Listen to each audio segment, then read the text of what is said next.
Y nosotros nos vamos al Tribunal Supremo. Tenemos aquí el otro día a Nandi Cuevas, presidente de Liberum, en el arranque del juicio, y hoy tenemos a lo más de lo más, porque yo no sé cómo le puede caber en la cabeza tanto caso. Pero, Marta Castro, estáis... Muy buenas noches, Marta. Hola, buenas noches. Hacemos la enumeración Gracias. de todos los casos en los que estéis personados, porque como además cada caso se ha ido convirtiendo luego en 3 o 4 que le iban haciendo hijitos. Sí, además la documentación es realmente ingente. En la Audiencia Nacional trabajamos, ya se sabe, con una nube de justicia que van y que es carpetas, evidencias, numeradas, perfectamente organizadas, para que luego vengan a decirnos que no hay casos, ¿no? Pues que se metan en el cloud, que podemos encontrar ahí todas las evidencias y las pruebas que la UCO ha conseguido y lo que nos queda. Porque tenemos todavía 2 piezas muy importantes secretas, SEPI Plus Ultra y la financiación del PSOE, que estamos en cualquier momento... ¿Y que están en la Audiencia Nacional las 3? Sí, están en la parte de hidrocarburos, ya sabéis que está hidrocarburos, hay más de 8 asuntos. Tenemos el de la Audiencia Nacional, contratos que son comisiones, contratos de donde se sesgó el del Tribunal Supremo. Claro, en la Audiencia Nacional ahí está financiación ilegal, la contratación de obras públicas, de obra civil y parte de mascarillas. Y lo que subieron al Supremo pues con los 3 imputados. Claro, y lo que hemos... por ahí iba a ir antes de empezar y que en la mesa te asalten a preguntas, porque de entrada en 3 días lo que hemos visto es que esto que teóricamente en el caso Mascarillas, todo sale al mismo tiempo. Sale hidrocarburos, sale financiación del PSOE, sale todo a la vez. Sale Jessica y el gato, es decir, todo junto. Sí. O sea, eso es evidentemente, estamos hablando de una trama enteramente interconectada. Sí, y con cierta sutileza, porque procesalmente está muy delimitado lo que podemos tratar, claro. Pues queda pues muchas, pero va saliendo, sale poco a poco. En este asunto no se podrá tratar, en este procedimiento no se podrá profundizar, porque para eso está todavía en la Audiencia Nacional, que son el asunto del SEPI, el asunto de la financiación, el asunto de Europa.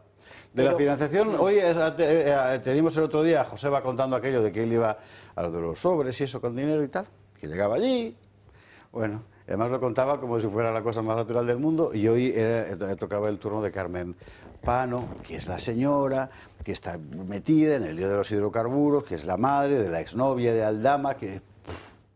O sea, todo así. Gloria Sacristán nos lo resume. Carmen Pano se ratifica en el Supremo. La empresaria confirma que acudió en 2 ocasiones a Ferraz a entregar 90.000 euros en efectivo. Se hicieron 2 pagos de 45.000 cada uno. Bien, ¿y llevó 45.000 cada vez? Sí. ¿A quién se lo entregó? Me estaban esperando nada más salir del ascensor. Había una persona, era un señor en la 2ª planta. Y asegura que el socio de Aldama, Claudio Rivas, compró la casa de Cádiz para Ábalos por las gestiones que realizó para que Villafuel consiguiera la licencia de operador de hidrocarburos. El señor Víctor de Aldama dice que el tema de la operadora se va a conseguir y que el señor ministro quería una casa. Por el Supremo también ha pasado Álvaro Gallego. El hombre que llevó a Carmen Pano a Ferraz confirma la versión de la empresaria y asegura que la llevó en su coche a la sede del PSOE para entregar una bolsa con dinero. Una bolsa con dinero que iba dentro. ¿Usted sabe que había dinero dentro de esa bolsa? A ver, era una bolsa transparente blanca metida dentro de otra bolsa más grande y se veía que había dinero porque la bolsa de marrón está abierta. Entonces la otra se transparenta y había tacos de billetes. Pero Gallego no solo llevó a Pano a Ferraz, también la trasladó en una ocasión al Ministerio de Industria junto a Claudio Rivas y 2 ingenieros, con el objetivo de que Villafuel lograra la licencia para operar en el sector de los hidrocarburos. Al Ministerio de Industria. Sí. ¿Recuerda usted? Sí, bueno, a las cercanías. A las cercanías. ¿Quién iba en el coche? Pues iba Carmen Pano, Claudio Rivas y 2 ingenieros que venían de Córdoba. ¿Usted sabe el objeto de la reunión? Sí, para que les dieran una licencia de operador. También ha sido reveladora la declaración de la hija de Carmen Pano. Leonor González ha asegurado que el dueño de Air Europa, Pepe Hidalgo, entregó en su casa una comisión de €500.000 a Víctor de Aldama y a Koldo García, en gratitud por las gestiones que el Ministerio de Transportes estaba haciendo para rescatar Air Europa. Y usted manifestó que Víctor le había contado a usted que en casa del señor Hidalgo se habían entregado €500.000 a Aldama y a Koldo. ¿Fueron los dos? Los dos, ¿Usted correcto. ratifica esto? Lo ratifico. Una declaración reveladora, ya que ese $500.000 no formaba parte del caso. Pero claro, todo es el mismo caso, es la impresión que da. Es que hablabas de mi memoria, la memoria es la de todos los intervinientes que están en el caso, porque cada movimiento que hacen, cada negocio, el más simple que pueda ser, como puede ser un arrendamiento de un piso, lo convierten en un delito directamente, porque es que cualquier cosa, bueno, es así. Es el camarote de los hermanos Marx. O sea, abres un armario, ¡pum!, te sale ahí. Hemos tenido y tenemos y vamos a tratar en los próximos días, seguramente, bueno, pues veremos pues hay estrategias de defensa que pueden ser, decir, pues cómo se compra un inmueble, quién lo compra, qué sociedad, quién no, si tienen el dominio de la sociedad. Bueno, pues es que ahí se expone así, tan alegremente por todo el mundo, por todos los que van allí, y como unos como imputados y otros como testigos, pues todo el Código Penal, porque empezamos a hablar de lo que son testaferros, pues porque las sociedades que están utilizando reconocen que aunque figure como administradora, el que tiene el dominio de la sociedad son otros de los imputados. Hay, por ejemplo, eso ya ha salido también en los periódicos, con que no desveló nada, y además ha salido esta misma mañana en el Supremo. Se van de vacaciones al chalet de la alcaidesa, pero como no tienen agua ni luz, pero se enchufan. O sea, están cometiendo delito continuamente porque se conectan ilegalmente como si fueran ocupas. Inquiocupas, absolutamente. Entonces, de verdad es algo que se ve una España muy cruda, pero el problema es que esa España cruda está en el gobierno. Sí, sí, y la estamos pagando todos. ¿Cómo lo estáis viendo, Marcos, Gabriela? Esto, según lo que comentas, son casos de racimo. Está muy bien eso, un caso y se abre de absolutamente. Sí. A mí lo que me llama muchísimo la atención es que no aparezca Pedro Sánchez en ninguna de las conversaciones o mensajes. O sea, tiene que haber mensajes y conversaciones donde aparezca su nombre, porque tienen cruzados entre todos ellos pues un montón de conversaciones, y es extrañísimo que con él no haya ni uno solo. Hoy la hija de Carmen, ¿no? Sí, justo, muy acertado, justo pues entre mensajes y conversaciones pues con sus personas más cercanas, pues ha salido, pero claro, sale incluso también esta forma cruda y dura que dicen, bueno, es que has hablado ya, perdonadme la expresión. Ya lo digo yo, que se han enfadado el guapo y el putero. Eso es, muy bien. Es lo que dice entonces. Claro, entonces está clarísimo a quién se referían, pero ya sobre todo... Además ella lo ha explicado, si no me equivoco, ¿no? Exactamente, perfectamente. Quién era cada cual, para perfectamente. Que no, pues sería alguna duda. Y quién era el padrino, que era Ábalos, y o sea, el lenguaje también... pues es un reflejo de la realidad, ¿no?, que viven, y ellos, el lenguaje, pues es un lenguaje pues de Lampa. Pero que Koldo no le haya grabado a Sánchez, porque en algún momento seguro que han tenido que tener una conversación.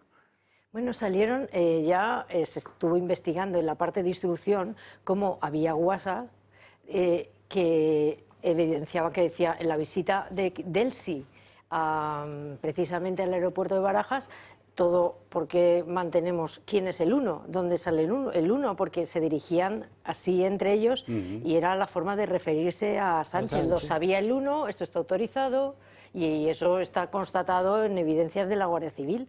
O sea que igual que luego ya dejando, dando un poco de rigor a las evidencias que tiene la UCO, pues está puesto de manifiesto como pues la existencia de dónde se tomaban las decisiones que favorecían a todos este entramado, pues una organización criminal, como se define el delito en el que el mayor en el que estamos analizando, es organización criminal. Entonces decía, bueno, como todo, las decisiones se adoptaban en el comité interministerial, que ya desde el 2020, cuando en Vox empezamos a investigar, y la primera querella de los contratos con los ventiladores, los respiradores y todo eso, ahí apareció ya, ellos estaban... O sea, ya en esas declaraciones ya hablaban de dónde se tomaban esas decisiones. Esas decisiones se tomaban con todos los ministros y con Sánchez. Sí, yo lo que veo es que este es el caso de mascarillas. Ha aparecido lo de las bolsas, pero parece que el fiscal Luzón no ha interrogado sobre ese tema porque ese tema está en otra causa. Claro, porque está en la audiencia, cual, ¿no? Digo, porque la gente de alguna manera puede decir, oye, apareciendo esto, ¿por qué no se ha seguido con ello? Porque es un tema colateral a lo que es el caso concreto en el que estamos. Luego, posiblemente para el tema de la financiación ilegal, volverán a llamar a las PANO, ¿no? Sin duda, es que sin duda. Aquí, por eso decía al principio, como en el Supremo lo marca el límite de cada procedimiento, pues procesalmente lo marca un auto en el que se define cuáles son los hechos principales. Lo demás pues queda un poco tocado, muy de perfil, es pero la interesante, investigación... o sea, en los medios ocupa muchísimo espacio, lógicamente, pero a efectos claro. Sí, pero tened en cuenta que como pues precisamente eso es lo que avanzará, que habrá más juicios y desde luego habrá más investigación, que es muy importante. No solo es una cuestión procedimental. Pero lo que puede decir en estos momentos también el Partido Socialista es cuando se dictamine sobre esta causa, decir, no nos han imputado por el tema de las bolsas. O sea, que ese engaño pueden también llevarlo, comunicativamente, pues ya vemos también que se puede tergiversar todo. Joder, pueden decir claro, misa, pero es verdad que está un ministro, es que son 19 años de cárcel los que se están jugando. Oye, desde el punto de vista procesal... Con este asunto solo, con este asunto solo. Desde el punto de vista procesal, las cosas que ahora esta gente está contando aquí, aunque es verdad que ya las había hecho antes, pero en fin, ¿se suman a la causa cuando se vaya a juzgar la financiación ilegal? Las cosas, los hechos que se delimitan, si hay una sentencia, no podrán esos mismos hechos ser juzgados, pero el itinerario, el íter procesal, las circunstancias en las que hayan aflorado aquí pueden ser utilizados en otra causa. Vale. Por eso queda delimitado y no pueden tocar, por ejemplo, el tema de las bolsas en financiación, porque el delito no estaba dentro de este procedimiento, pero puede existir otro procedimiento. José va diciendo y tal, pues, claro, hay muchos y esto es nuevo, procedimientos. Claro. Además tampoco, bueno, no me quiero liar. Opinión forense, Gabriela Camuñas. Sí, no, yo creo que esto es un caso más, ¿no?, de cómo en el régimen de la transición ha funcionado que te den una licencia, que te den un rescate, que te hagan un favor. Y este es un caso pues especialmente burdo que pasa con el gobierno del PSOE, ¿no? Es verdaderamente asqueroso, teniendo en cuenta el contexto de las mascarillas, donde han muerto en España 120.000 españoles. Porque claro, todo esto de meter la mano en la caja luego tiene un trasfondo que siempre se traduce en muertes. Entonces es especialmente asqueroso, ¿no? Hay una cuestión relevante aquí, que es si el PSOE se está beneficiando de toda esta trama de corrupción, que es hacia donde parece que va esta causa, ¿no?, que es a la financiación irregular del PSOE. Y es muy interesante cómo directamente los actores de esta trama mafiosa efectivamente ni se esconden, van con bolsas transparentes. Es que es la transparencia en la indecencia. En la indecencia, es decir, no ponen un sobre blanco y lo cierran con un celo. Es desfachatez porque tristemente esto ha funcionado así. Entonces, pues simplemente continuar, ¿no?, con el procedimiento de lo que ha sido, pues no sé, el robo en España. Yo creo que el PSOE debería hacer, pues, jugando a, no, estos son simplemente unos señores que no conocíamos y nos hemos llevado una sorpresa, ¿no?, pero el PSOE está limpio, que es lo que es la posición. ¿Se ha personado el PSOE como acusación particular contra estos actores presuntos delincuentes? Lo han intentado, pero acertadamente lo han rechazado, porque es que hay entre el caso de la Audiencia Nacional y hay más de 40 cargos, altos cargos, ministros, directores generales, acordaos de Isabel Parado de Vera, de Puertos, incluso el ministro Marlaska y la ministra de Hacienda están muy en entredicho, y el ministro Illa.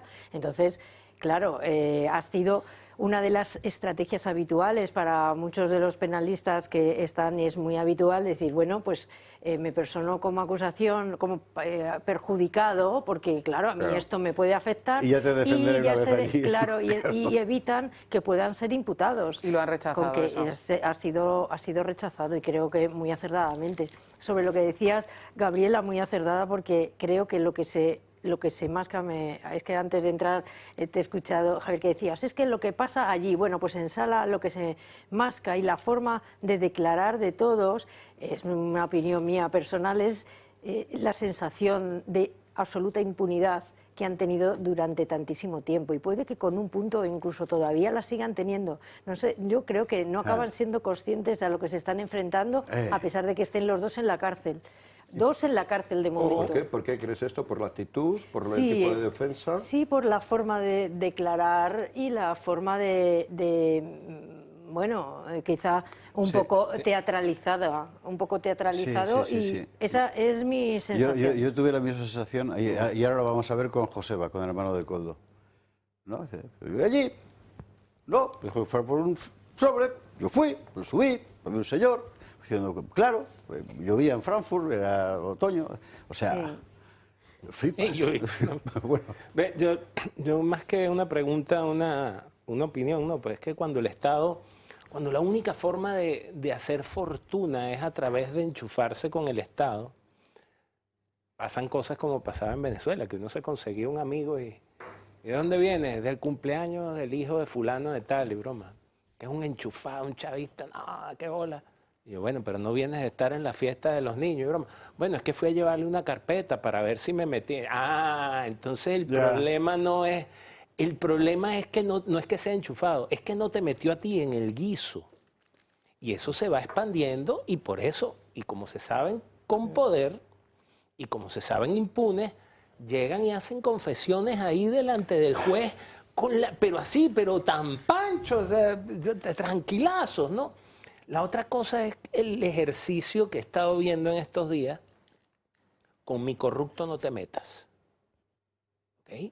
O sea, en todos los platos de televisión. No, pero es que no, es que en realidad no es lo que tú estás diciendo. No, ya va, pero si el tipo está confesando, o sea, él cree que está haciendo una declaración, o sea, yo lo que acabo de escuchar son dos confesiones. Dos confesiones, sí, mira, yo llevaba la... ¿Y cómo sabía que era yo? No, que la bolsa era transparente, pero tranquilito. O sea, el tipo como que estuviese echándole un cuento a un niño de kinder. Él solo conducía. No, claro, es que han estado muchísimos años, porque ya está... Es que desde el 18 y llevan y la investigación que empezó en el 21, aunque estalló en el 23, en el 24, pues es que, claro, yo sigo pensando que esto es la punta del iceberg. Es que como parece que de broma, antes he dicho que todo lo que tocaban lo acababan convirtiendo en delito, pero es que no sabemos en realidad si Villafuel era uno solo, que Villafuel es una de las empresas centrales, ¿cuántos Villafuel existirán? ¿Y cuántos Aldama existen en esos ministerios? El problema es que la degradación de muchísimos funcionarios, personas, les está implicando. Sobre esta cuestión que estábamos hablando, de la desfachatez, de la sensación de impunidad, etcétera, es muy revelador lo del hermano de Koldo. A mí me llamó mucho la atención la declaración. ¿Cómo se llama este tío, este caballero, que hoy le ha preguntado, creo que el fiscal algo, y él decía que no iba a declarar porque le había dicho su abogado que no declarara, así que no le preguntara. Pero vamos, que si me preguntas yo te lo cuento, o que me ha dicho el abogado que no te lo cuente, no te lo voy a contar, pero que sepas qué tal. Yo flipaba cuando lo he escuchado. ¿Quién era este? Era uno de los 4 mosqueteros, que decía, sabéis que tenían un grupo que se llamaban los 4 mosqueteros, y eran 4, los 4 amigos, Aldama y otros 3, que eran los que iban rotando en todas las sociedades, cambiando, y entonces pues tienen la doble condición: investigado en la Audiencia Nacional, por eso van con abogado, y testigo aquí, con que es una declaración muy particular, difícil. Qué cosa. Lo del hermano es muy revelador, porque ves que hasta qué punto han hecho lo que les ha dado la gana, y seguirían haciéndolo probablemente. Gloria nos lo cuenta.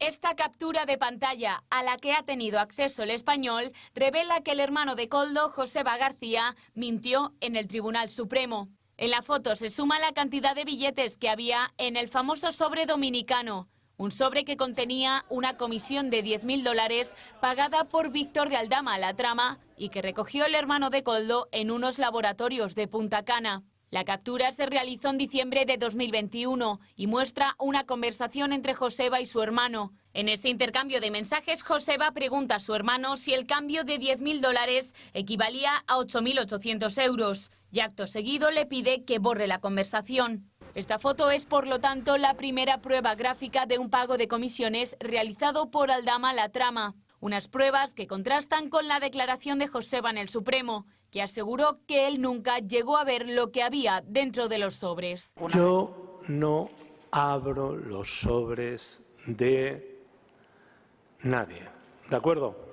Aránzazu Granell, otro de los testigos que ha declarado en el juicio y empleada de las clínicas Pronolab en República Dominicana, ha reconocido que entregó al hermano de Koldo los sobres con $10.000 para Aldama. El señor Javier Serrano me dijo que me reuniera con él y le diera $10.000 y la siguiente vez pues lo mismo. Sin embargo, Joseba en el Supremo dijo que era su pareja el motivo por el que viajaba a Dominicana. Pero yo no fui en ese proceso a la República Dominicana a hacer un favor a nadie.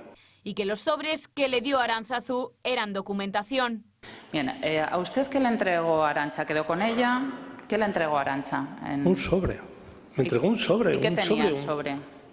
Pues documentación.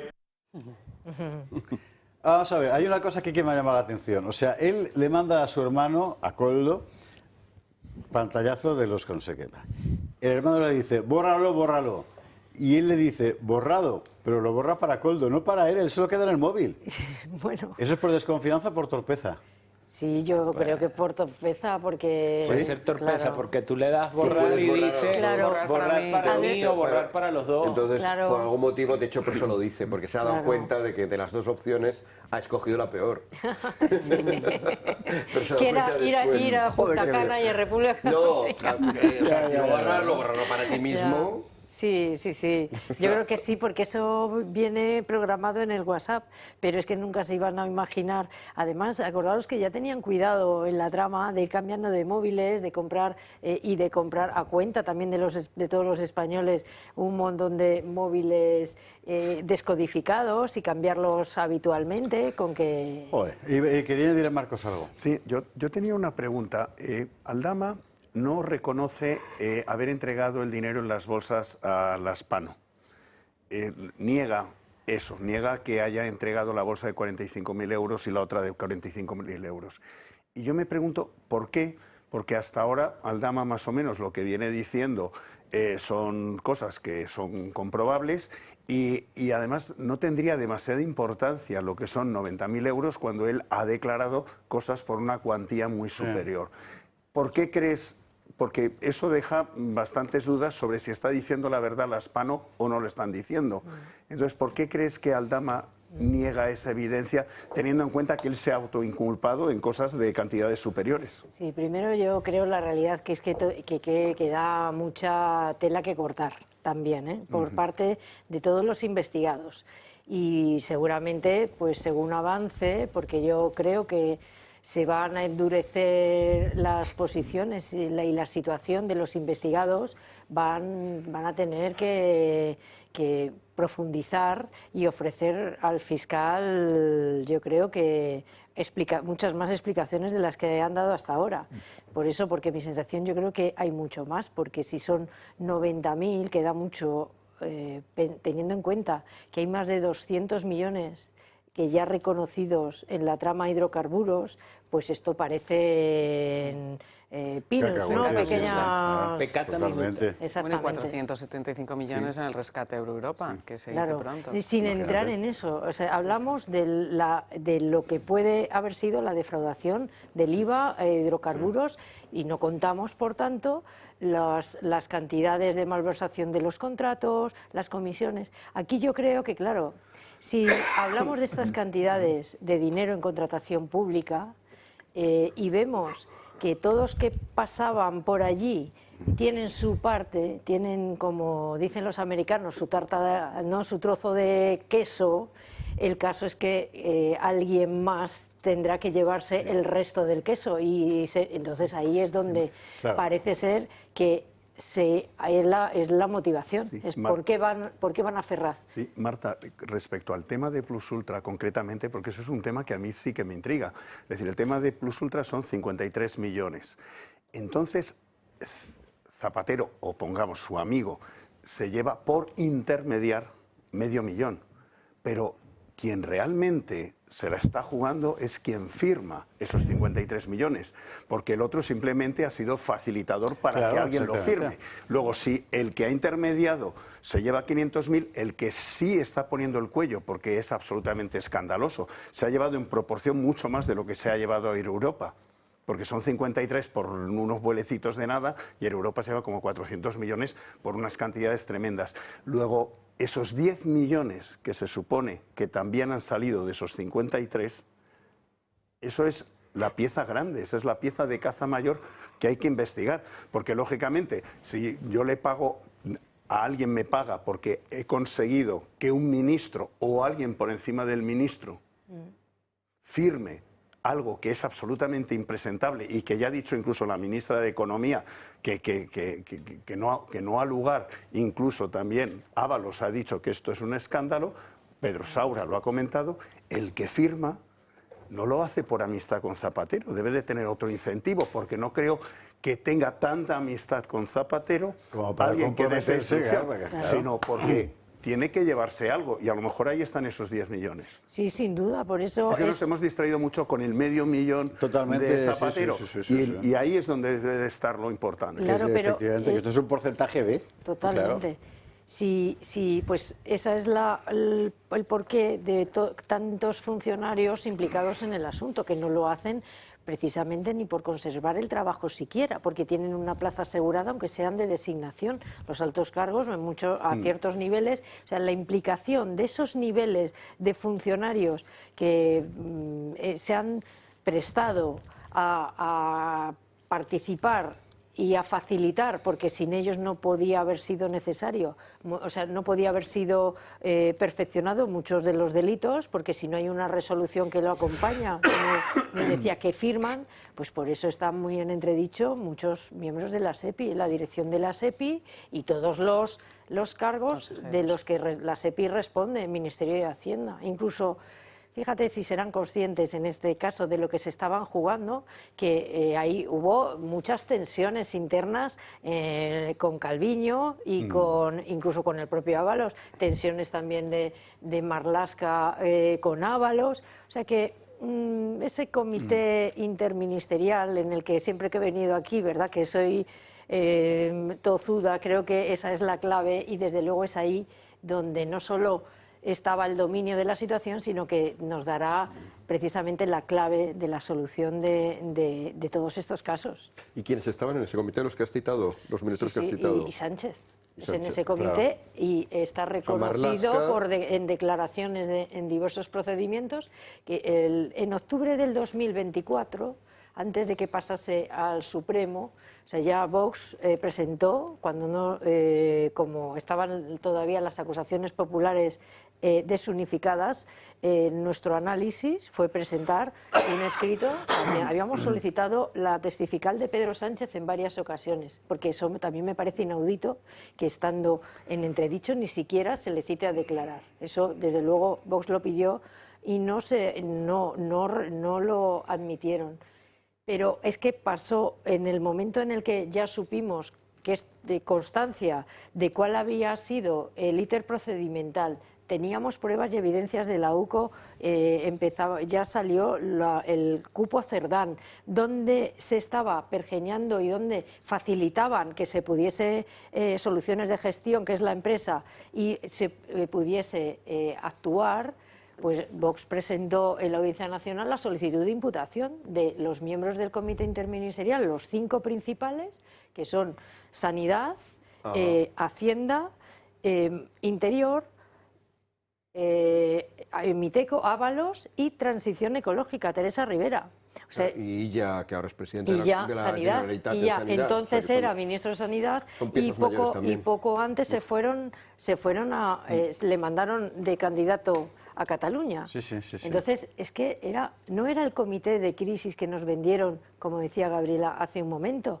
Mientras toda España no podíamos ni siquiera salir de casa y había muertes, es que no era el comité de crisis que convocaron y que todos los españoles... No, es que era un comité que llevaba preparado antes del 14 de marzo del 2020. Es que ya en enero yo recuerdo, porque recuerdo cómo íbamos siguiendo estrictamente todas las contrataciones, porque lo he repasado además hoy por las declaraciones del Supremo. Nosotros, la primera querella que vos presentó por la investigación de los respiradores y de las mascarillas, 13 contratos en Ingesa y en Sanidad, la presentamos en mayo del 2020. En mayo del 2020. Yo recuerdo cómo estábamos investigando durante todo marzo. Y en enero, acordaos que ya fue cuando y se ha constatado después, que la OMS tenía un análisis y se supone que esa información, o sea, alguien manejaba una información que habían hurtado incluso en el Congreso de los Diputados. Acuérdate cuando el director de personal de la Policía Nacional, el que da la primera voz de alarma, y le echan. Claro, es que hoy se está viendo en este procedimiento como el que quiso investigar descendiendo a un pequeño expediente de si una trabajadora iba o no a trabajar, también le cambiaron de puesto. Además, incluso muchos han manifestado, bueno, en concreto una de las testigos decía que bueno, yo pude ponerlo por escrito una vez que mi propio puesto de trabajo en otro sitio lo había asegurado. Eso desde luego es un análisis tremendo de cómo no hace falta que muchos funcionarios les den indicaciones, sino que saben que en cuanto saben... Sí, que si te desmandas estás muerto. Qué exactamente. Quería hacer una pregunta a Pedro y será la última porque ¿cuánto tarda en explotar esto? Entonces usted me dice que esto es una cosa y que luego pueden juzgar otra, porque mientras pase el tiempo, el capital más valioso que tiene esta gente es el tiempo, porque ellos se adaptan, fuerzan, cambian la ley, despiden gente. Entonces, ¿cuándo explota esto y empieza el otro caso como para que el cabreo se convierta en un sentimiento nacional? A mí me gustaría tener la respuesta, pero en sede judicial es complicado y más estando pendiente en investigación. Pero es que hablando del tiempo, hay muchos casos que jugamos también, o sea, para que aflore la verdad, que es lo que tratamos, es que hay muchos casos que tienen que ir rápido y otros que también necesitan que esté bien hecho porque se aprovecha cualquier desliz. Tenemos el caso de Begoña y de Peinado. Cómo están aprovechando y no van a impulsar una ampliación del tiempo de jubilación de los magistrados, que la tienen preparada para ampliarlo a la edad, aumentando la edad que ahora está permitido, porque Bolaños quiere esperar a que Peinado se tenga que jubilar, pero luego ampliará ese plazo, o sea que están muy acertados diciendo cómo están poniendo, haciendo modificaciones legislativas pues para protegerse, para autoprotegerse. ¿Próxima sesión que tenemos? Pues el lunes. El lunes y la semana que viene tenemos todas las mañanas. Empezará a más análisis de contratación de los socios de la trama y bueno, acabaremos con el día 30 la declaración de Ábalos y las conclusiones finales. Que será la mascleta. O sea que tenemos una semana y media por delante todavía de mucha intensidad. Marta Castro, muchísimas gracias por estar aquí esta noche, para darnos la crónica de lo que está pasando en el Tribunal Supremo y lo que te rondaré, Morena, porque esto va a durar. Qué barbaridad. Gracias mil, de verdad. Nada.